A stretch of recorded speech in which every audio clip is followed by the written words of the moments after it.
There we go. So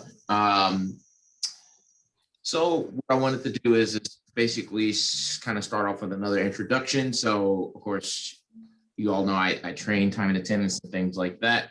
But today's training is really going to be geared toward kind of the day-to-day, the daily entries, how to manage a time card, the view.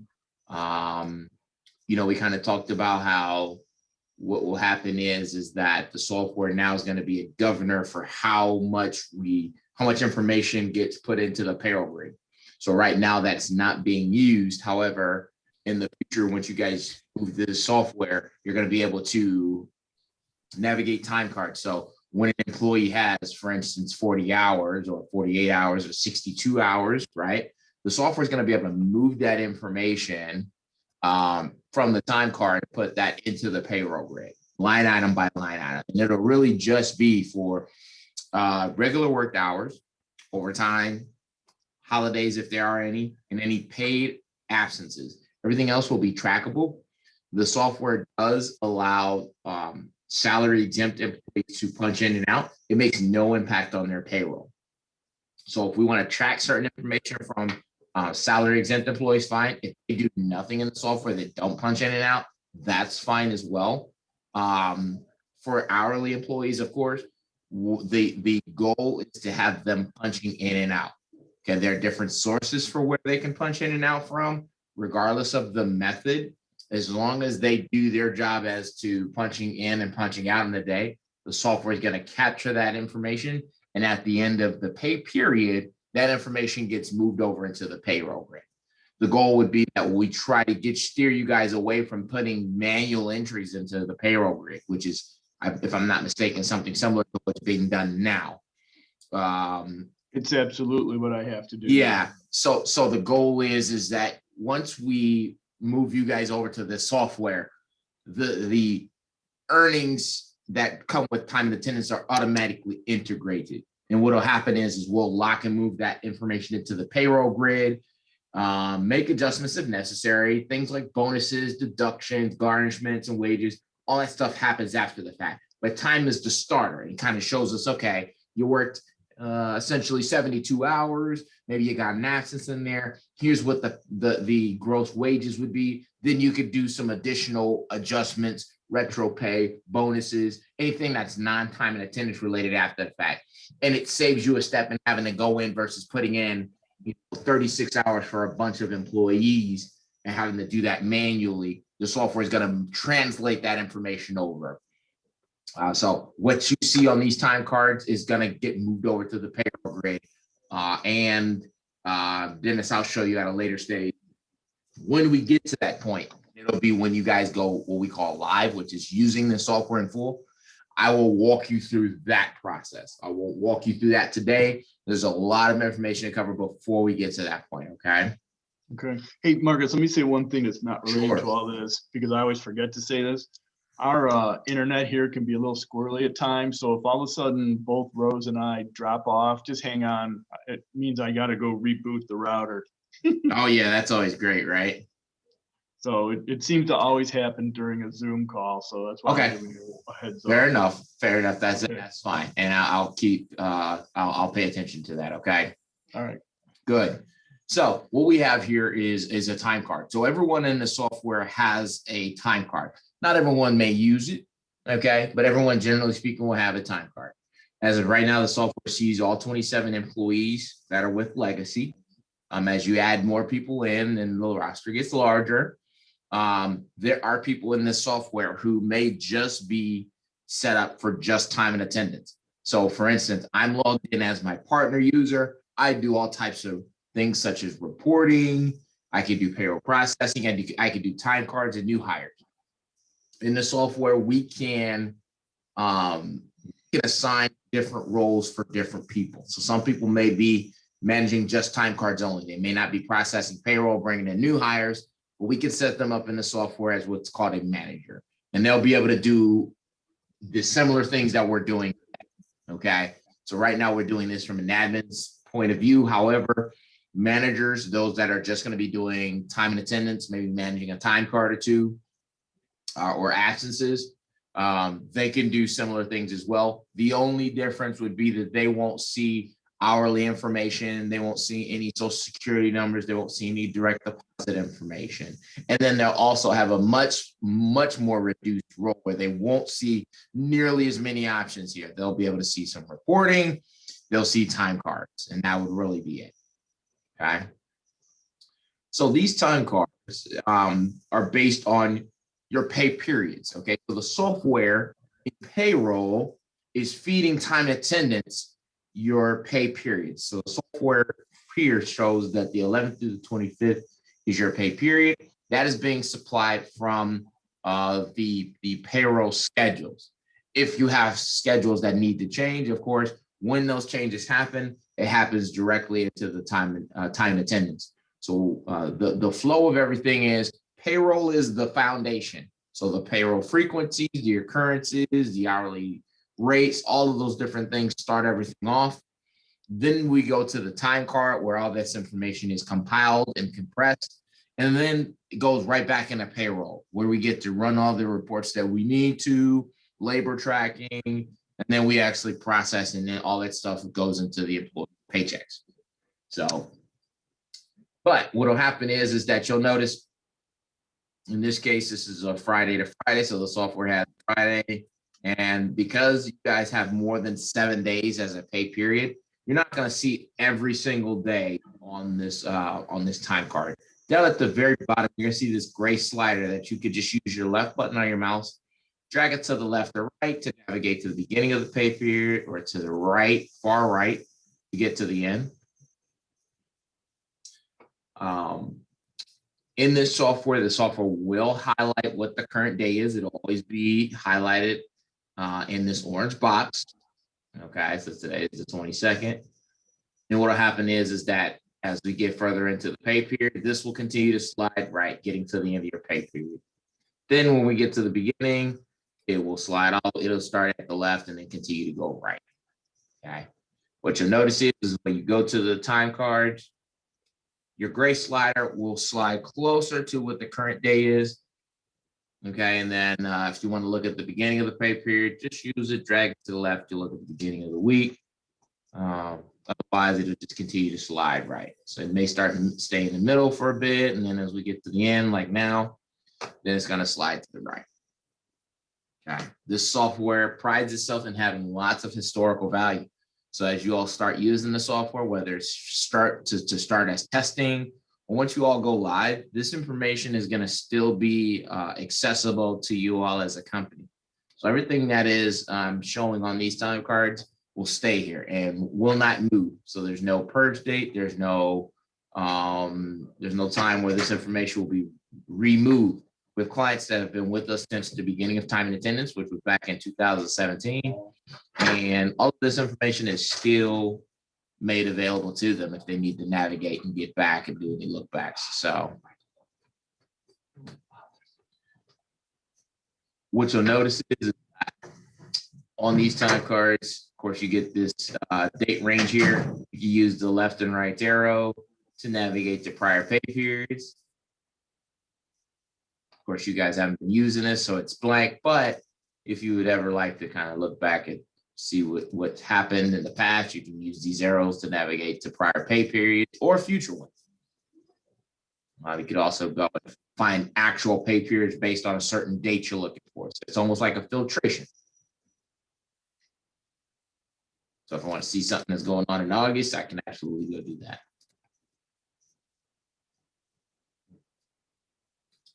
So how the time cards are going to look. So as employees start punching in and out, and they'll be supplied with a couple of videos that they can watch. They're very straightforward. They're on YouTube. I know a lot of youngsters are watching YouTube right now. So the training videos on how the employees punch in and out are going to be on something like that. Okay. And so what I'm just going to do is I'm just going to, I guess, imitate some punches, some worked hours. I'll show you how it's going to look conditionally, and then kind of talk about how all of this is going to get matched up. Perfect. So here's an example of a time card. So you see all these different colors on this time card. what happens is that this software prides itself in work boxes. So TimeForce likes to have something closer to like an Excel spreadsheet. I know you guys are familiar with TimeForce a little bit.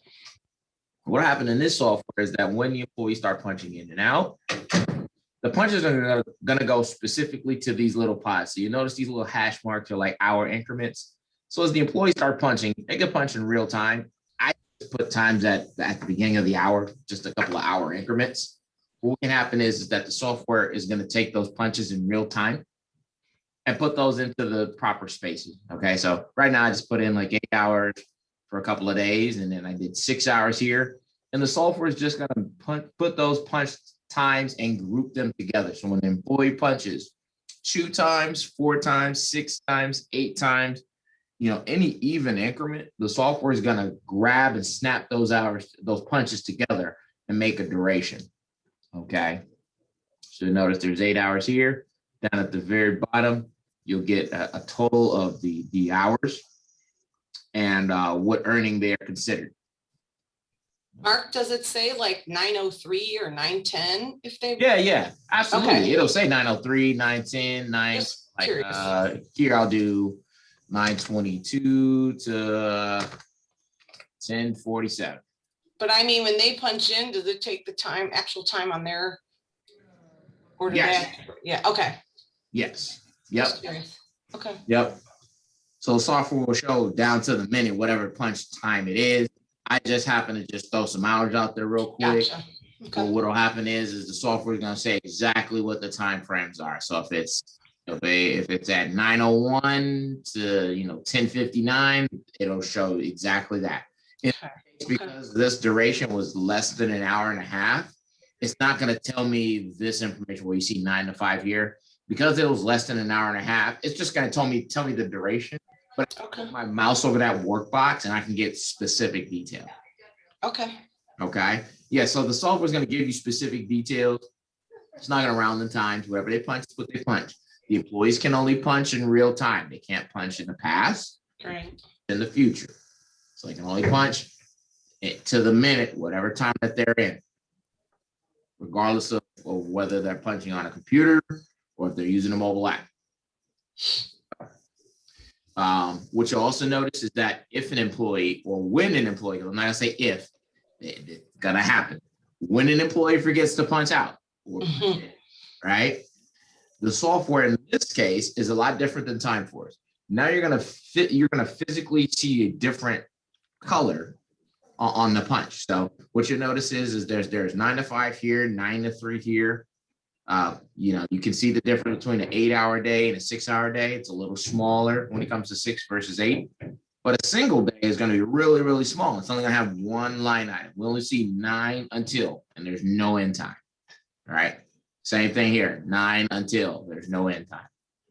We see the pink with the caution sign. That means this is an alert. And because it's pink, that means this is a very, very, very high alert, a critical alert, which means this has to be fixed before we move time in the payroll. Only missing punches are the only alert that we set up for that. And that's just because if we let it go and we don't make it as critical of an alert, as critical of a problem, we can bypass that. And the employee, as you can see down at the bottom, would not be paid for these hours. So we make it a hard stop so that those that are hourly, we make sure that those get fixed so that we can properly pay them out. Otherwise, they'd be underpaid, then it becomes a uncomfortable situation come payday.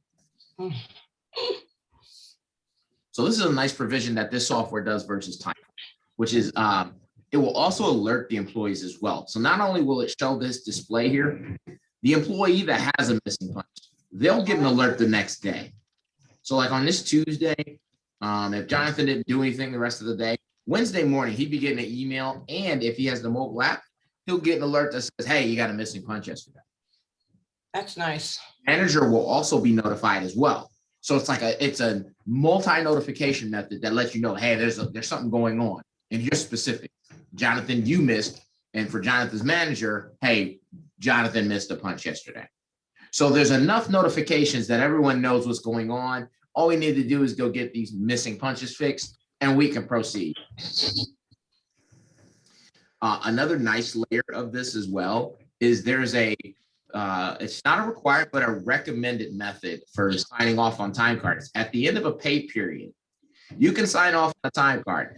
Employees can still be paid whether verifications are done or not. But I still highly recommend managers go check their employees before we move time to payroll, right? Just in case if we have a missing punch, if we have absences that are in there, something's missing. If you verify, that shows that you actually checked this thing, right? Just like if you don't have to check your bank account, but if there's a surprise, deduction coming out, if you don't check that could slip through the cracks, right? So verification allows you to kind of just check these things to say, okay, the pay period is good. Well, these missing punches won't allow any manager to go verify a time card because the important alerts are missing punches. We have to fix these before we even get to sign off on anything. And so, Marcus, right now, what very often happens is I just go in and fix these myself. Sure. I'll send emails to somebody and say, hey, I need your punch out for Tuesday, 6:15. They'll email it to me and I go in and change it. Is that? Yep. I know I can continue to do that, but what Correct. other ways are there to fix this Tuesday, 6:15 single punch? That would be probably the top method. That would probably be just that. So, and if an employee, employees can review their own time cards, I'm assuming, correct? Yes. Employees have access to looking at their own time cards. They can't change any information. They can't alter the information on the time card, but they can view it and they can be notified on it. And if you would like, some clients are, it's based on their comfort level. They could allow the employees to even be a part of the verification. It would, again, if they don't do it, fine. They don't have to verify a time card. But if they would like to kind of stay up and up, and if they have questions, they have access to looking at the same software. They're going to have to punch from here anyway. And they can come here to look at their pay stubs or W-2s. So all of this is going to be, viewable to them. So they could look at all this information. And then if they would like, they could even request time off from this software as well. So can you set people up so that they could go back and fix their own punches, or that's not enough? It depends. That's your, I guess, essentially that would be at your discretion. Now, okay. One thing I would caution is that if I make it allowable for them to make adjustments on time cards, you're going to lose the accuracy. So they could adjust anything on a time card, just like you and I can. So sure. If they came in at 6, but they want to credit themselves at 5, the only people that would know otherwise would be yourself and any managers that work with that employee. But they could essentially change times if they would like. There's one other thing that can happen, which is a pending punch flow. It's fairly new in the software, but in the software you could have an employee kind of basically request for a missing punch to be fixed in the software, where they could go in and what's called a pending punch. Bear with me 1 second. I can log in and show you what that kind of looks like. The employee could log into the software, and what they could do is they can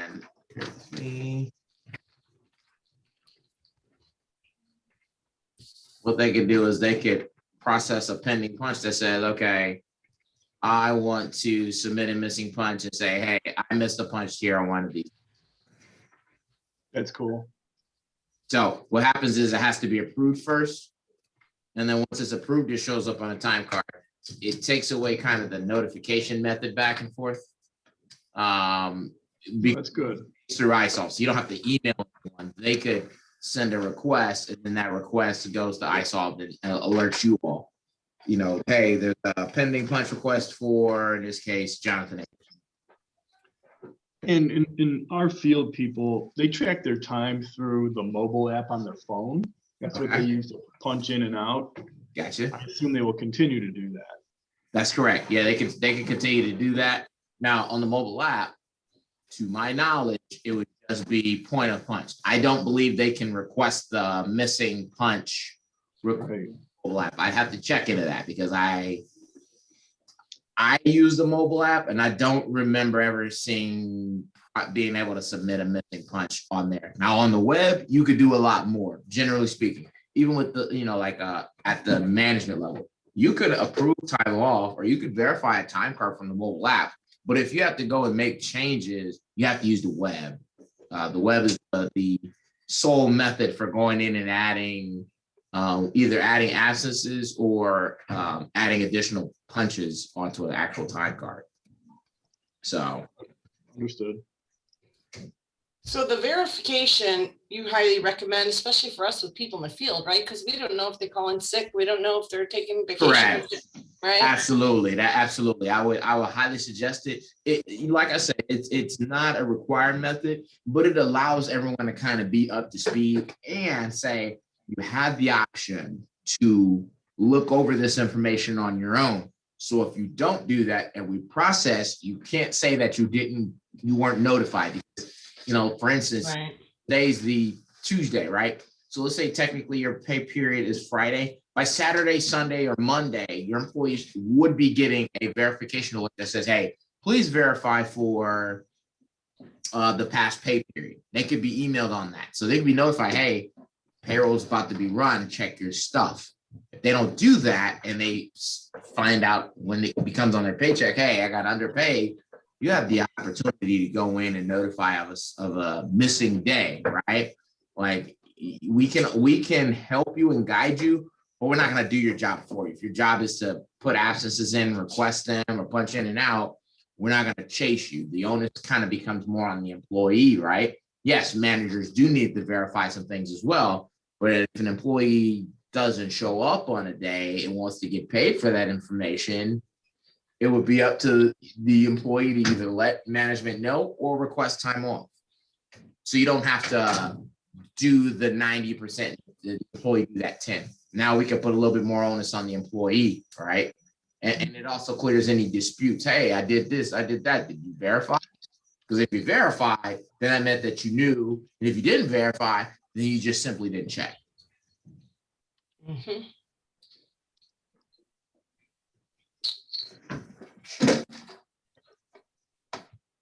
So yeah, and this can be, like I said, viewable to all parties at Legacy. So right now, in this case, we would have 2 missing punches that need to be fixed. And once we fix these, then we can do the verification and we can move time to payroll, all that stuff. Okay. It's just as simple as in this case, when we have missing punches, we really need at least 1 more additional punch to get a total day. Anytime we need to do that, when you click on this time card, so when you first get on here, you see regular, total hours and things like that, you're in read mode. You're automatically in read mode, okay? As soon as you click on the time card with your left button on your mouse, and in this software, on iSolve, the only button that works on here is the left button. The right button doesn't do anything. That's more so for like the browser, like browser navigation. The left button on your mouse is your bread and butter for everything. So as soon as you click on the time card, you automatically go in edit mode. So verification is grayed out. That means we're in edit mode. Now we can add new information to this time card. Once we click that left button on anything in this payroll, so anything from this Saturday out to the other Saturday, we can click in there and add new information.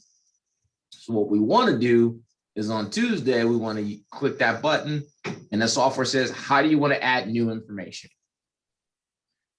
In this case, we have 2 options. You can add hour increments. So you can add hours where I was doing the 8 hours here, 8 hours here, 6 hours here, 4 hours. I could add an in and an out, but I already have it in.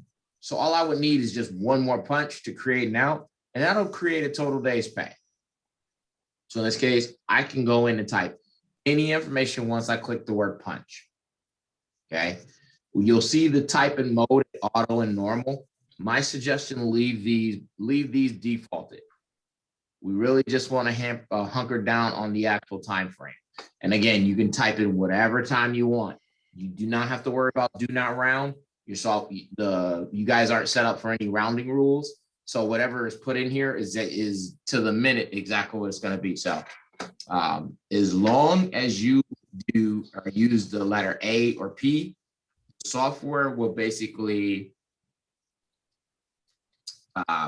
translate your punch time. So if I put in 222P, as soon as I click out with my left button, you notice I didn't have to use a colon. The colon went in there. The P became PM. I put in 333 and I use the letter P. And I just click out 3:33 p.m. Just keep in mind I'm using A or P because if I just go 4:44 and I leave it blank, it's gonna default to AM.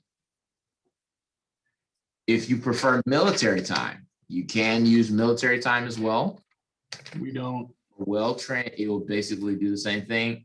You notice you don't have to use 4 digits. So either use A or P for AM, PM, or if you like military time, the software will do military time as well. So 6:30, there you have it. My suggestion, not required, but just a suggestion, is anytime you have to go in and leave new information, just jot down.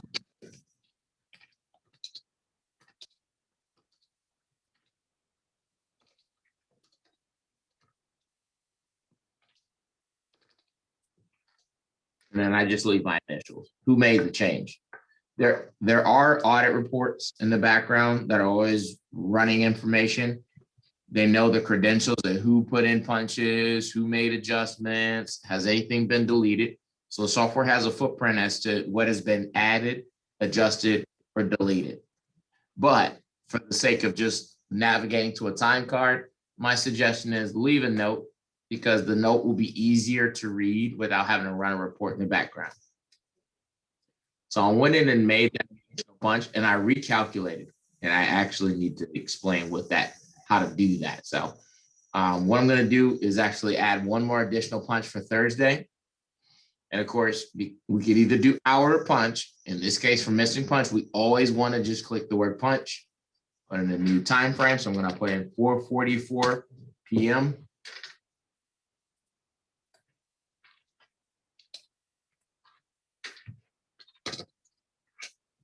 I'm going to click the word save. It'll say the punch has been saved. It's going to show in this gray. Gray just means that it's in a holding.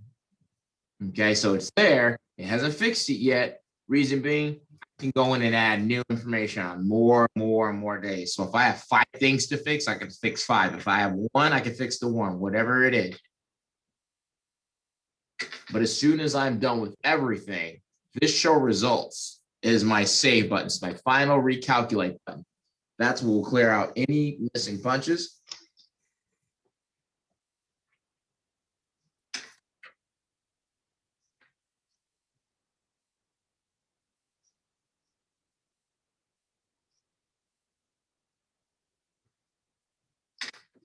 And now you notice I put in those missing punches, and now I have a good time card. No pink alerts, right? Got durations here, 6:30, 4:44. So technically, this is a good time card because there's no missing punches. We've got durations here, 8 hours, 1.42, 9.56. So this software doesn't do hours and minutes. It does do like total durations up into the hundreds. So 7.73 is almost 7.75 hours.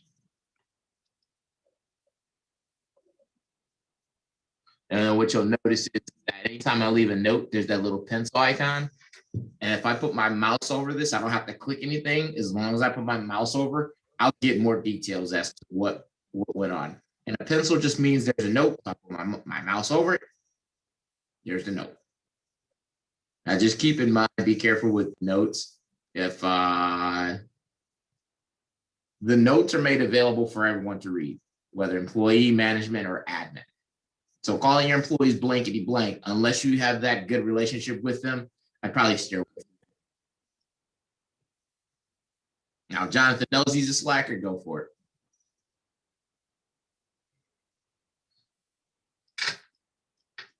There's another note there. And then there's my initials. So if I ever want to know, hey, who made this adjustment, there's the note there. And anytime someone goes and adds an actual punch in there, one individual punch as a manager, this little dot is going to show for modified time. The only people who can modify time are those who we allow. 9 times out of 10, it's management only. Now, if you want employees to go in and request those missing punches, it wouldn't be modified time because they didn't go in the time card and alter anything.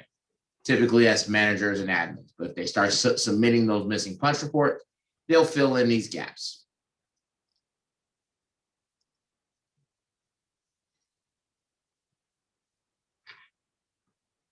So are there any questions on punches, missing punches, hour durations? Any questions there? I don't think so. Nope, I'm good. Cool. Okay. Yeah. Nope, go on, we're good. Okay. Another way you can add information is adding them in hours. You can add out increments. You could add, I mean, it doesn't have to be an hour. It could be 45 minutes, but the goal is you can put in a start and end time. So if you know someone's working off site and they're not able to punch in and out, maybe they don't have a smartphone or they usually use a computer and the computer's down, you can go in and add hours or an hour or whatever you want. You could add a start and end time, regardless of what time it is. So if I wanted them to be in at 6:30 a.m. and then leave out at 4:43 p.m., you'll notice that the software gives me a duration down here at the bottom. So the end time and the duration work in tandem. So the start time will always remain the same, whatever I put it at. Whatever I put the end time at, the duration changes. If I put a duration here, the end time changes. So if I know the employee works 6.75 hours, the end time will figure that out based on the start time. Or if I put in 43 p.m., then there's the duration.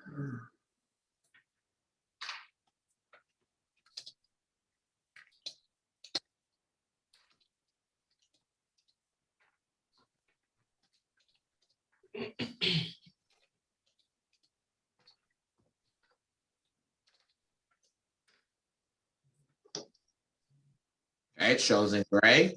What's the last thing I do anytime I add new information onto a time card? You don't have to do it every time, but when you're done with everything, what's the last thing we gotta put? Exactly. Gold star. Perfect. And there, look how large that day is. But the software will allow employees to comprise a large workday if needed. Okay.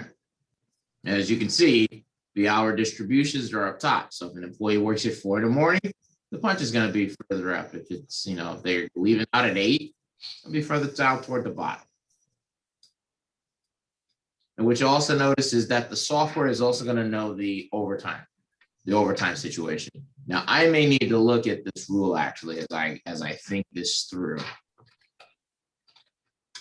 Are your pay periods always on Fridays, starting on Fridays? No, our pay periods are like you showed us at the top of the screen. They're from date to date.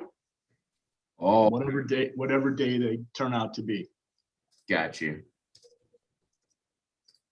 So we're gonna need to.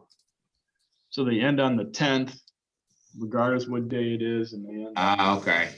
on the 25th, regardless of what day it is. Now, when it comes to overtime, how is that being? We don't pay overtime. That's right. Okay. Thank you for that. That's fine.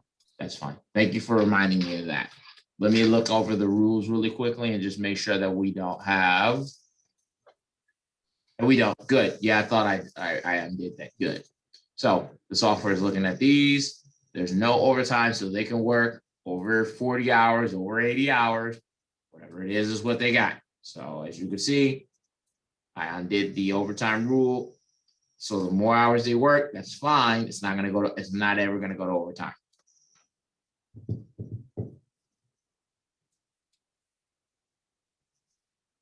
Very good. So those are the two methods for adding time into the time cards. either by punches or by hours. So just keep in mind, again, anytime you need to do get data onto a time card, you can do it in hours, or you can do punches. Now, of course, if you do punch, you're only doing one punch at a time. So you're going to need to, if you got, employee punched in and out, and then they had a lunch and they punched in and out again, you're going to have to do probably 4 punches. So the first punch, and then the punch for lunch, then the return, and then the out for the day. Hopefully the employees are getting into the software. The biggest thing for employees that at this point, the next step are to get registered for self-service if they haven't already. If they have not logged into the iSolve software to do any type of activity, then that's the next step, is to make sure that we get them introduced to time and attendance and getting registered for self-service. I have some instructions and some videos on how they can do that if they have not done it before. And there's a start that happens at your administrative level that starts the flow for them getting registered. They'd have to set up a password. They would also need to have a good email address. So this is going to be feeding off an email address. It could be a personal or work email, does not necessarily matter, but whatever they point to, that's what the username is going to be. That's where the authorization codes could be sent. When it comes to like either resetting a password, or if it's the first time they have logged into a PC or browser that the software does not recognize, they're going to need to authorize, because this software is secured. So if the username and password is used, the software is looking at footprints to see, hey, I noticed usually you're, at the office. Now I see a new entry in Columbus at a library. So the software is going to ask for verifications just to you are you, so that you don't get into personal information very easy. So as long as the employee puts in a good, reliable email address, if they haven't already, then they could do that, verify, they can use the software. They can punch in and out. Okay. And that'll be where all the alerts go as well. We can only use one, so they can't use one for one thing and another for another. It's only one point of access, one email address to connect. So, absences. In this software, absences get managed a couple of different ways. Absences for many of our clients, depending on kind of their professional service. A lot of managers within a lot of our iTime companies manage the absences versus the employees. In the software, we can allow employees to request time off. There's a button here for that. At the employee level, they can go in and start requesting for certain days off. If/when they do, they have to be approved by management before they get credited on a time card. Now, on the converse, if management goes in and does the same thing, as long as the employee has the ballots, it gets approved. But there's no auto approval for employees. Okay. So if they request off, it goes to their manager or yourselves to go in and approve or decline. And then once you make a decision, they get a confirmation email back. So, but the software also knows that if there's a blank space in a day, that just becomes unpaid. So if they don't show up to work, they don't use any time, they're not going to get paid. So as you can see, Monday, Sunday, Saturday, all these days are just not paid. Now we can use a paid or an unpaid absence.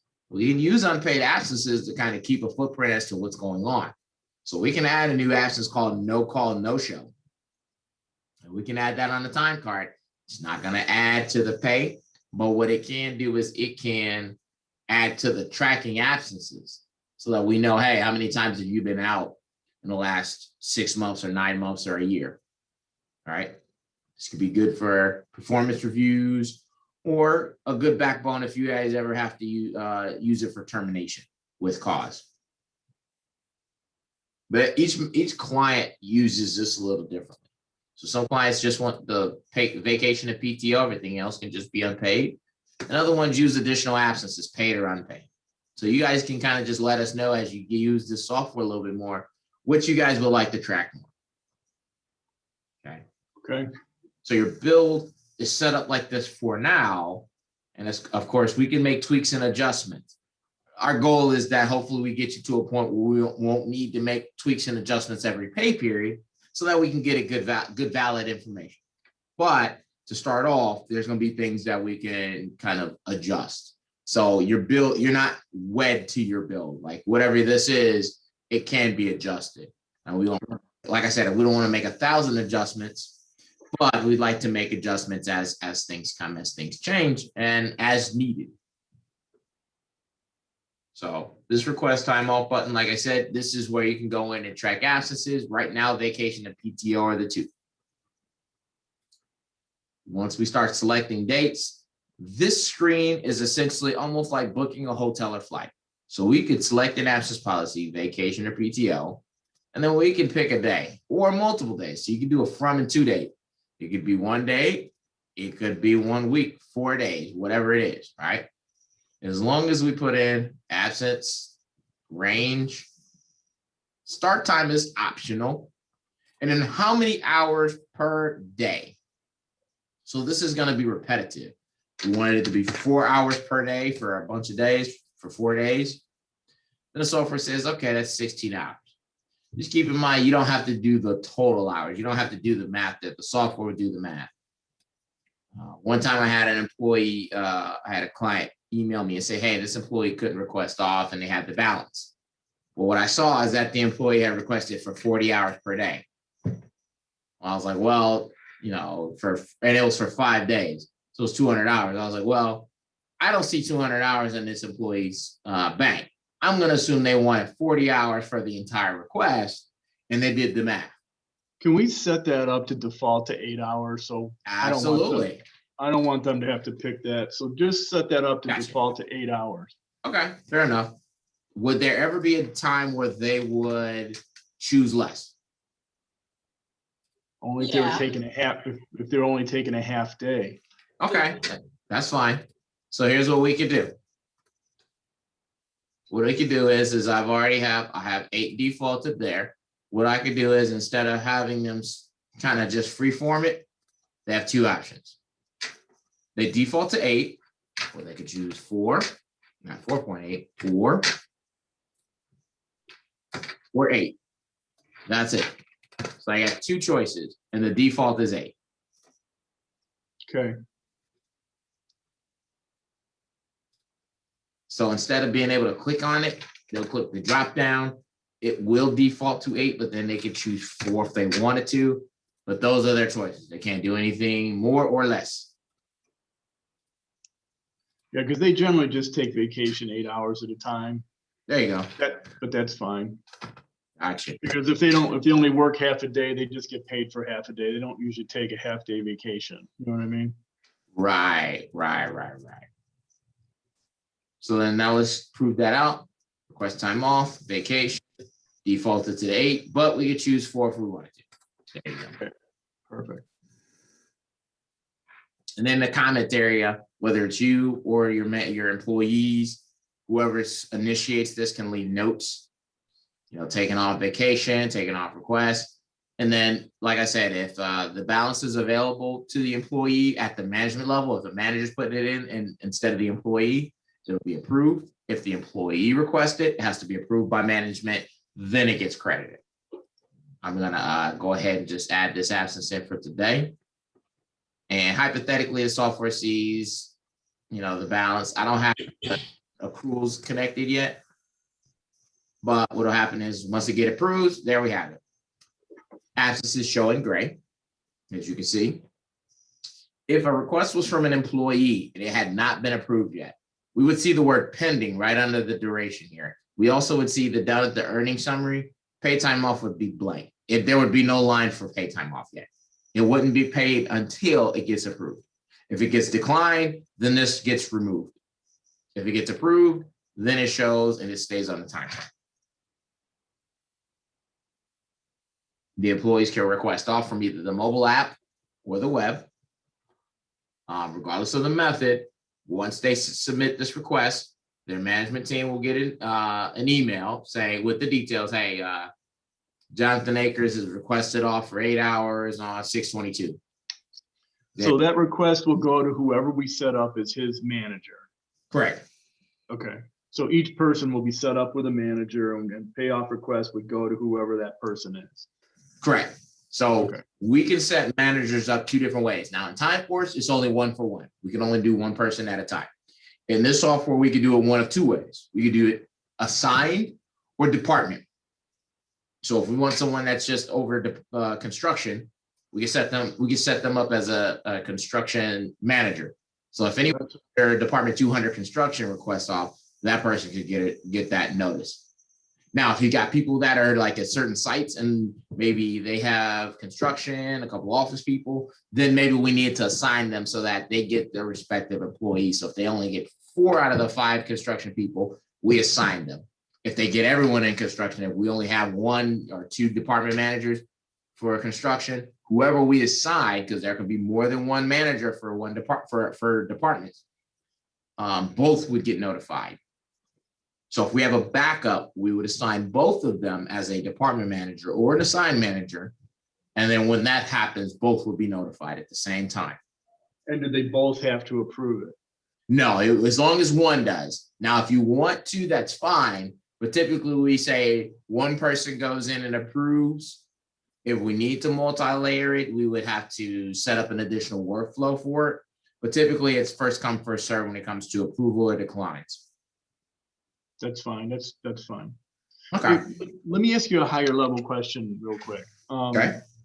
I know that we're scheduled till 11:45 today. So I have no way of understanding how much more we need to be trained on, but when we're done today, I want to be able to start hands-on with this thing. Is that what your goal is?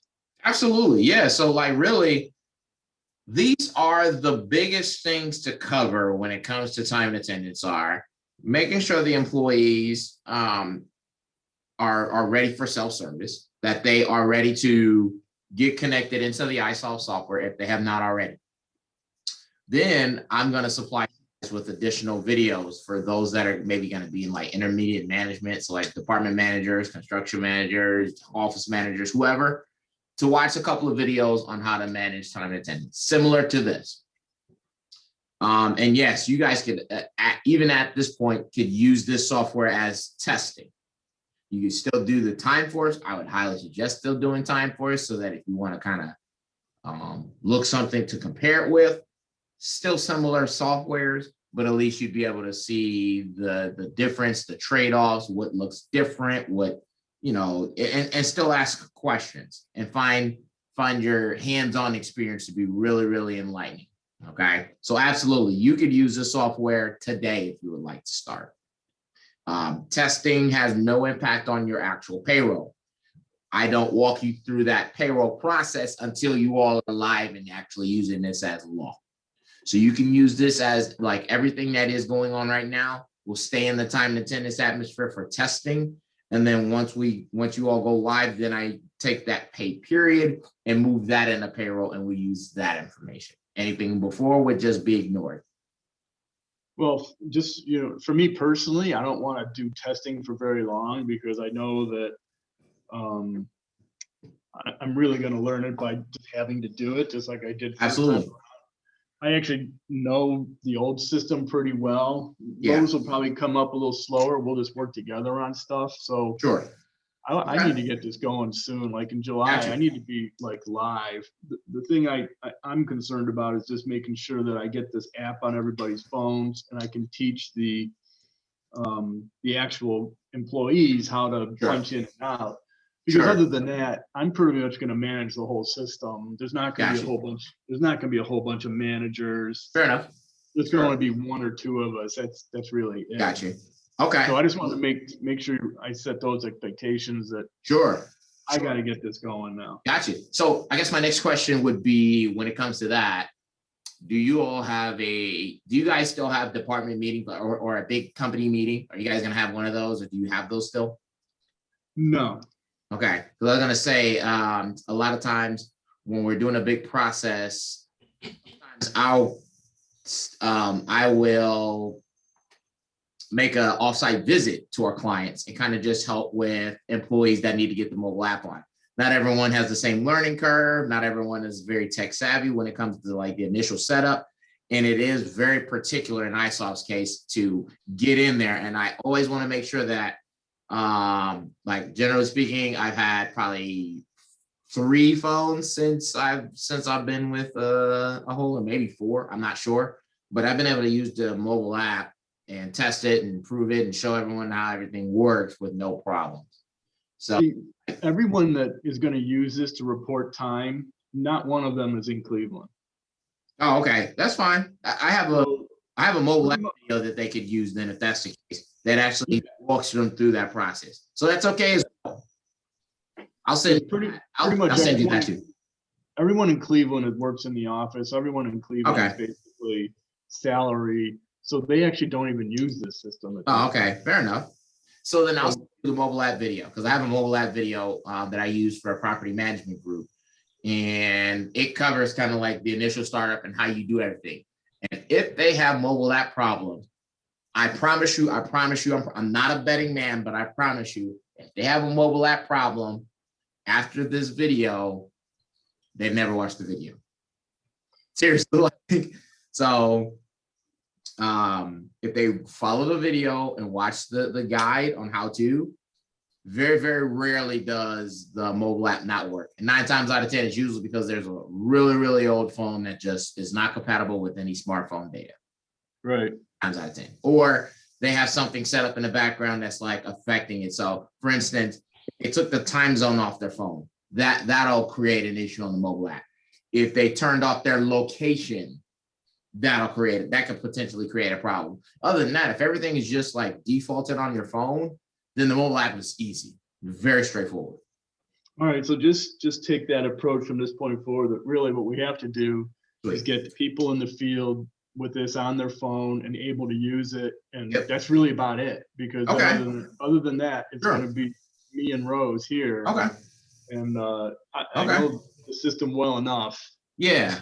Yeah, and TimeForce and this are fairly similar, so it's really not a big disparity. And honestly, Dennis, that's really the nuts and bolts about time and attendance. You guys don't have additional things like rounding, meals, and holidays, so I don't have to talk about all of that. All we need to talk about is point of punch, how to make adjustments, how to add absences, and that's all we got. That's where we're at right now. So this is. Let me back up 1 second. So we do have paid holidays. Okay. So are those things that you preload into the system? Yep. Let me go in and. Okay, I put one in there. I didn't add the rest. So then let me go into time. I don't know what they are off the top of my head, so I'm gonna have to email them to you.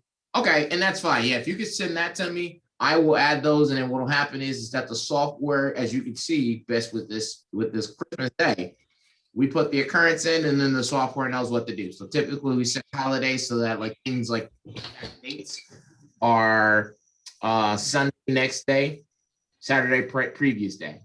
Right, that's fine. And we'll set them up like. Let me ask you this: if we don't set up holidays, and when I get to a holiday, I can just mark it as holiday time. If we didn't. Yeah, you can put that. You can put that on the payroll grid. Yeah, you can. So if you don't put it in on time, you can put it in the payroll grid, and that'll just be. It will be one additional thing for you to do after you move time to payroll.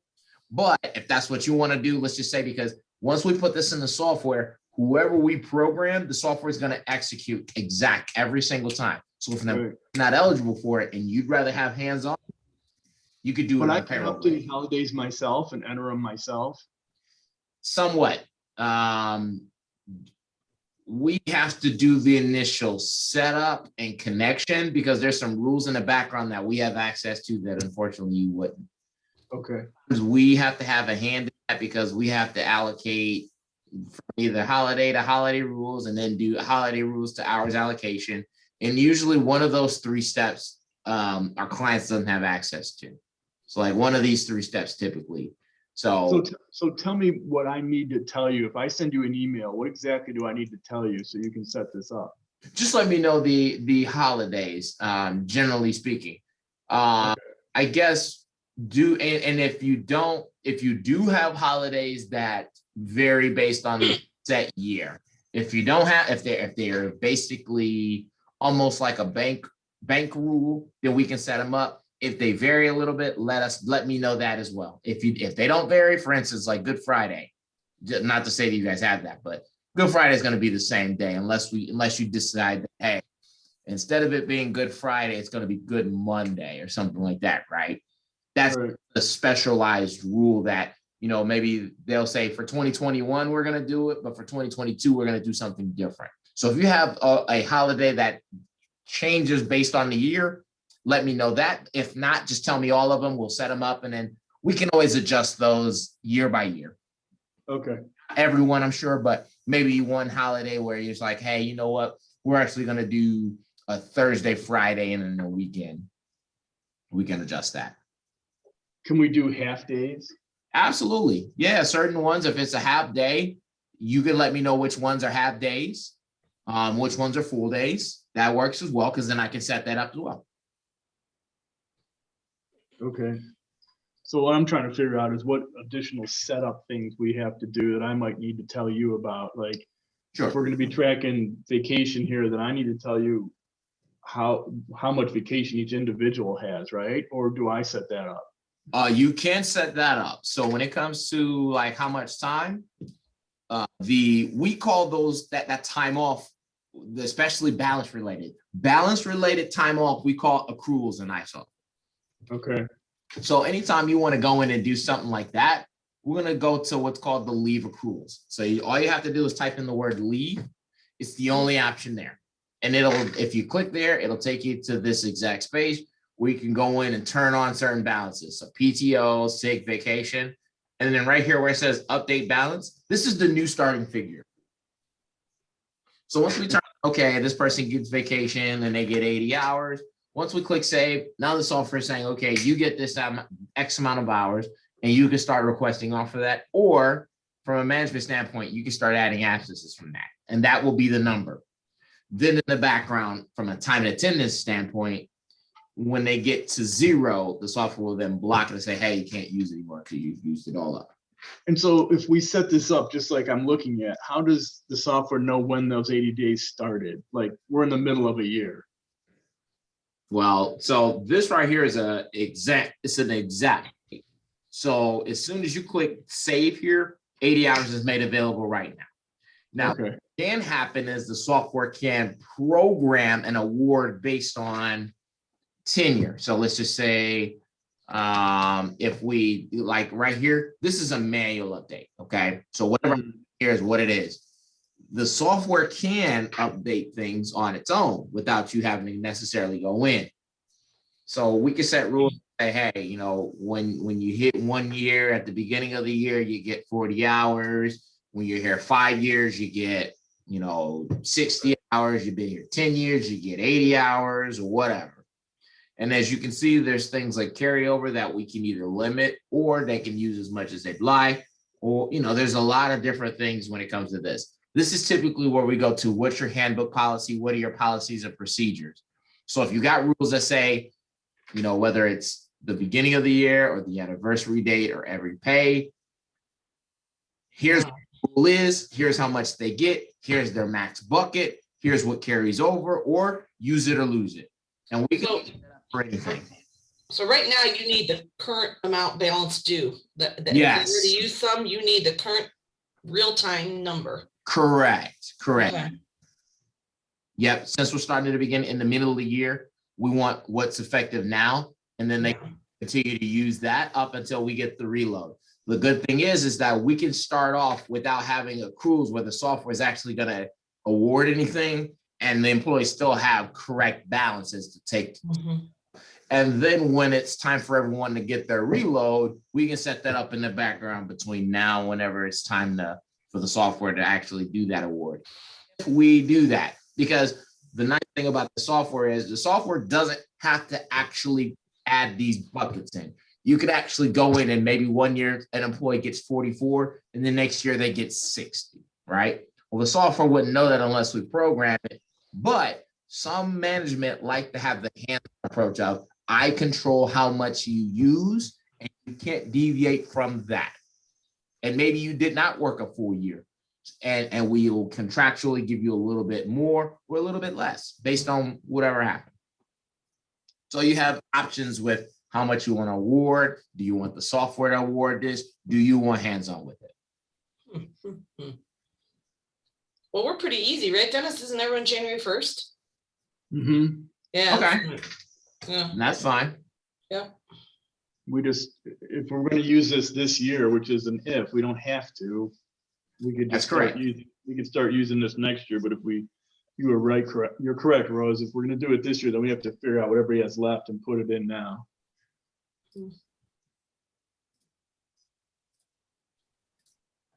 But remember, office people don't even use this, so that's a whole other Right. story. That maybe we start office people using it just for tracking things like vacation and stuff like that. Yeah, Yeah. exactly. And this won't make any impact on their pay. It'll just show how much they've taken off. And if they have a balance behind it, it'll track how much they've used versus how much they have. Okay. Yeah, Yeah, that takes- I wouldn't be against everybody in the office using this, quite honestly. It's really simple. Yeah. Just It takes the pressure off of you to try to keep track of when everyone's taking a day off. for sure. It just Yeah. makes a nice system out of it, you know. Mhm. Cool. Well, that's ultimately that's really the biggest things I wanted to cover in today's training. Next is design experience. So what I'll do is I will get this video record. I'll get it finished, and as soon as it is made available, I'm going to send you some additional guides. I'll send you the mobile app video, registration and punching guides for the employees, and then there's going to be a manager video. If you can get me the holidays that you would like awarded, and if not, if you want to do that in payroll, that's fine. If you have the balances, the remaining balances for vacation and PTO, looks like is sick an accrual? Are you guys tracking sick as an absence or no? We do, but honestly, we're like many places, I think, where things aren't really tracked separately. I mean, it's awarded to people, but Yeah, we treat it the same as vacation time. that's what I thought, because I noticed I inactivated it. So I figured, I was like, if someone's sick, I don't think they necessarily have to have an additional accrual. We could just use vacation or PTO to do the exact same thing. And if that's And to complicate this a little bit, we're really trying to work on an employee manual at the same time. So right, I don't have an employee manual to open up and get all Gotcha. the answers. We got to create. right, right. Now, do you all need assistance with that? We do have someone here to hold up that. I'm already signed up for it. You already did? Okay, that's right. That's right. That's what Corin. Yeah. Very good. Very good. Yep. So what I will do is I will, Corin is down the hall for me.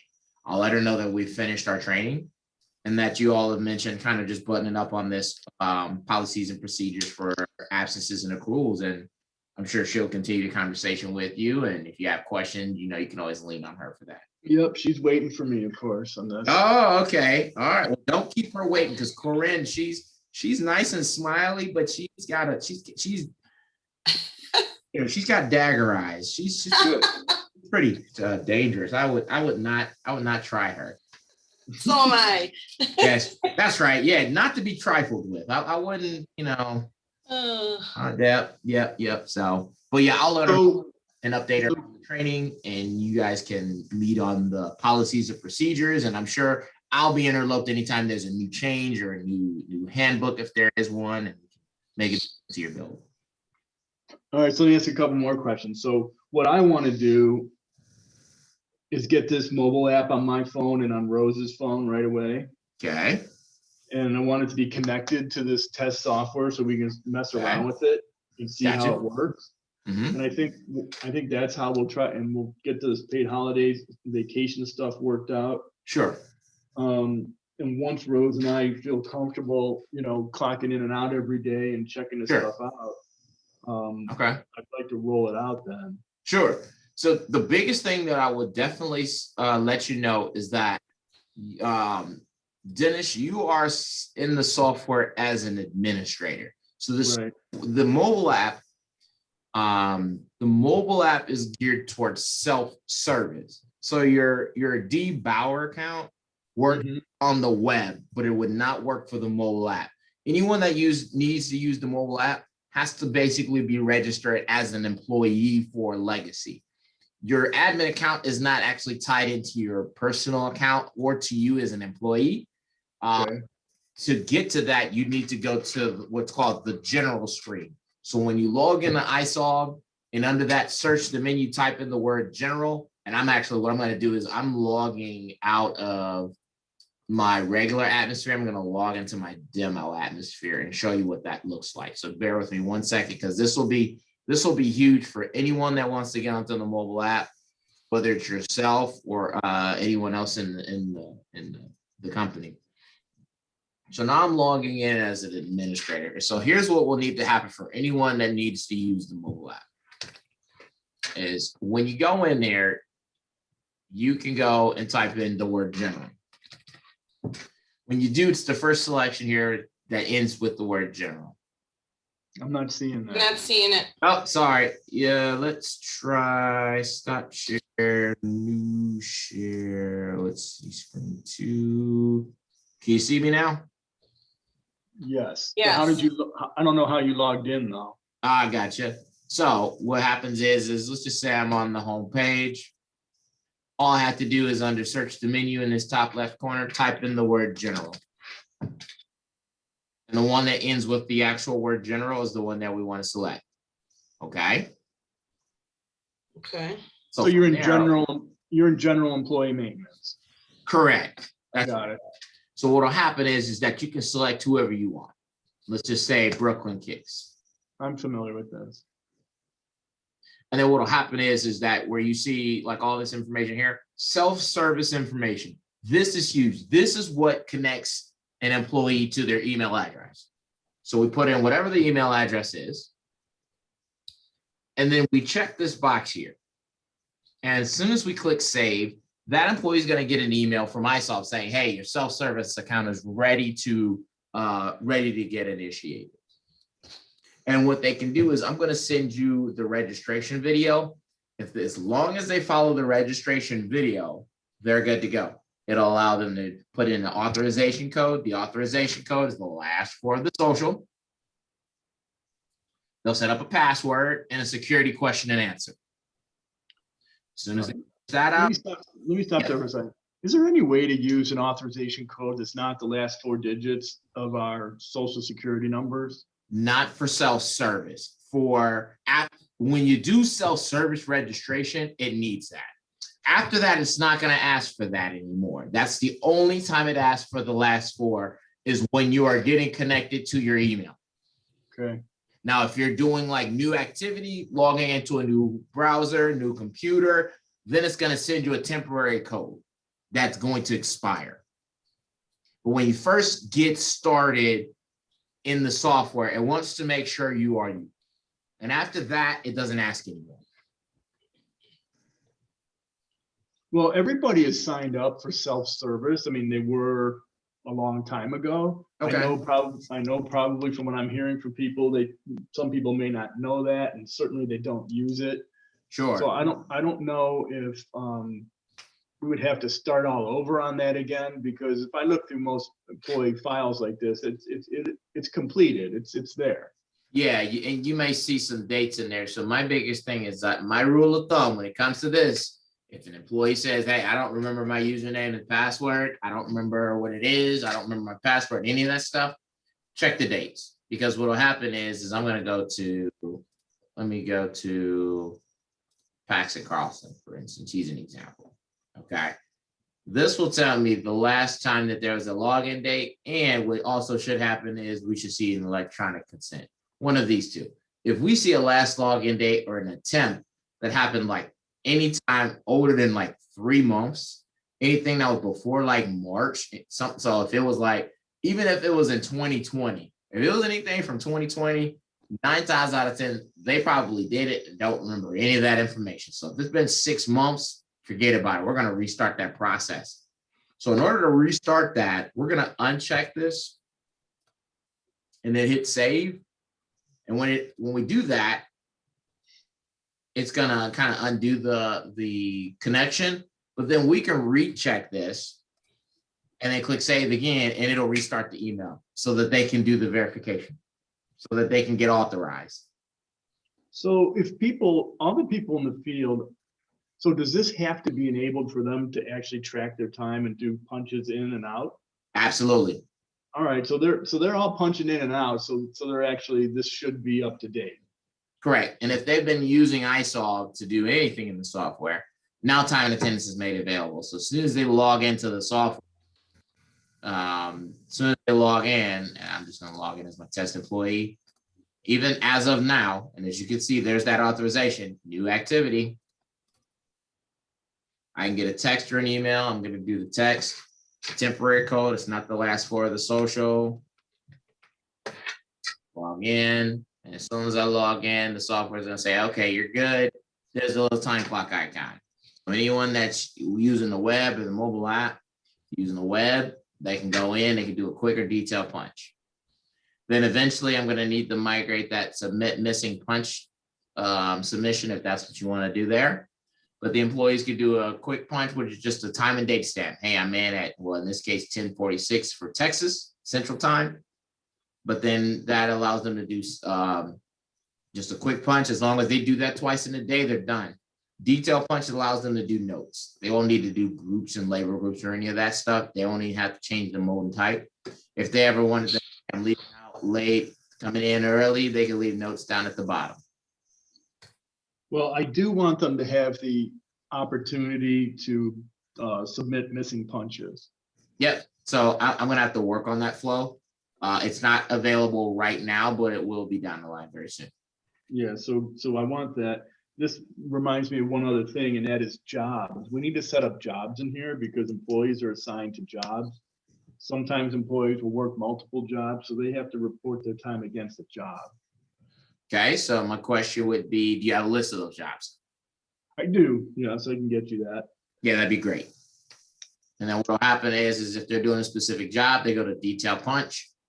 And this is just a test company, so I have location and department. What they could do is they'll see one that's just called jobs, and they'll select from the list of jobs.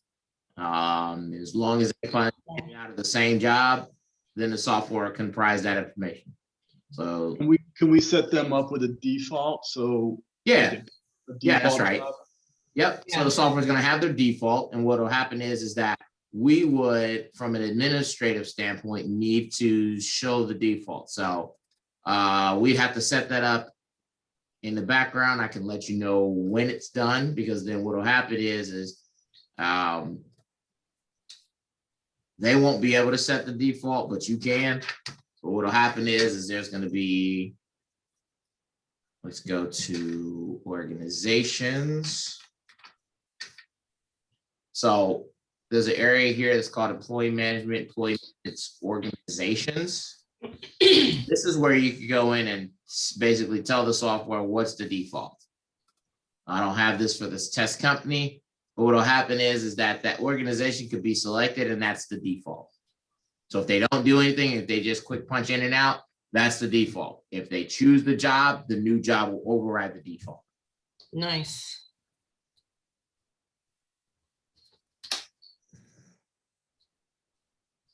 So we'll have a list of all the jobs, right, Dennis? But just the default per employee that they're normally on? Right. Yeah. And if they do anything different, then they just need to do a detailed punch to show it. Gotcha. So they have to do a detailed punch to change jobs. Correct. And they wouldn't need to change the mode or any of that stuff. All they got to do is just log in, do a detailed punch, log in, do a detailed punch, and they don't have to change this up here. All they have to do is they'll have a selection here where the Nice. drop down, they'll select the job, save. Then when they're done for the day or leaving out for that job, they do the exact same thing. Detail punch, select that job so it's mirrored. So the in and out mirror the same job, and that'll make the duration. So they do 3 hours at, sweeping, then they punch in and out, it'll connect it and put it in reporting. So when we give you the list of jobs, you need to know the address and all that kind of stuff. So taxes get set up, or is that set up in? That's set up totally different. Yeah, that's set up in a different setting. Are your jobs supposed to be taxables? Yeah, I mean, employee tax, yes. So then that needs to go to payroll. We'll definitely need to let your processor know that. Sure, okay. So I will probably suggest sending me the jobs and then CCing your processor. That would be good. Kathleen. Connected in time. And then when it shows in time, then it'll go to payroll, and payroll already have the setup for that. Okay.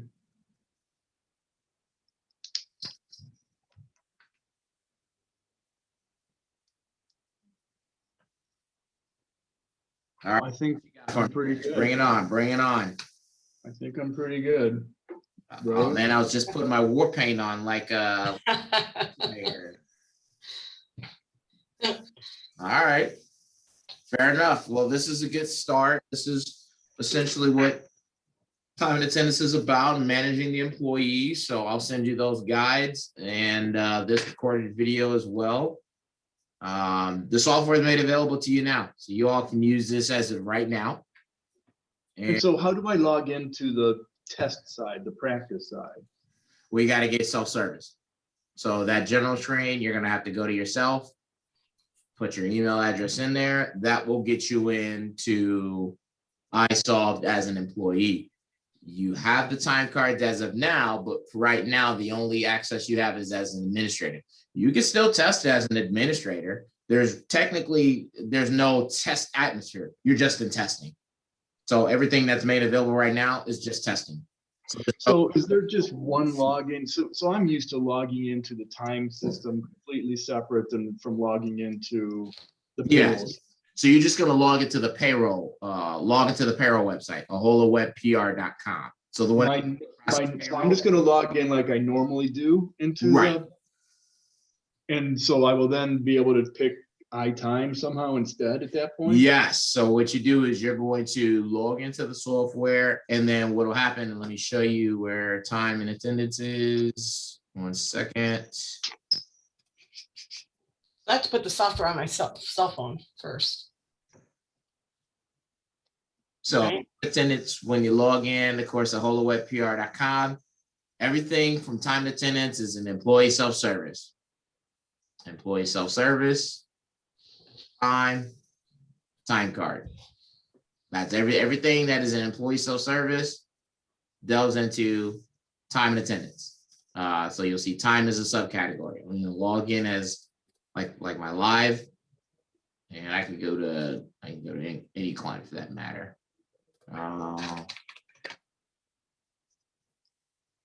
So time and attendance, employee self-service, and as soon as you see that, there's time. In your case, it's just really for testing, but everything from time card to admin calendar, this is time and attendance. This is the testing atmosphere that you all have. Okay, and it's all test. We can do whatever we want for now. Correct. All right, no, Rose does not have access to this at all at this point. Do I set that up with you, or do I set up with Kathleen, or what do I do? With Kathleen.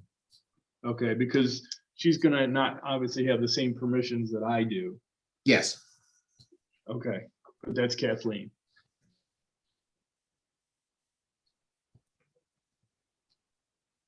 You there? Yep. Yes. Okay, I was wondering if Kathleen.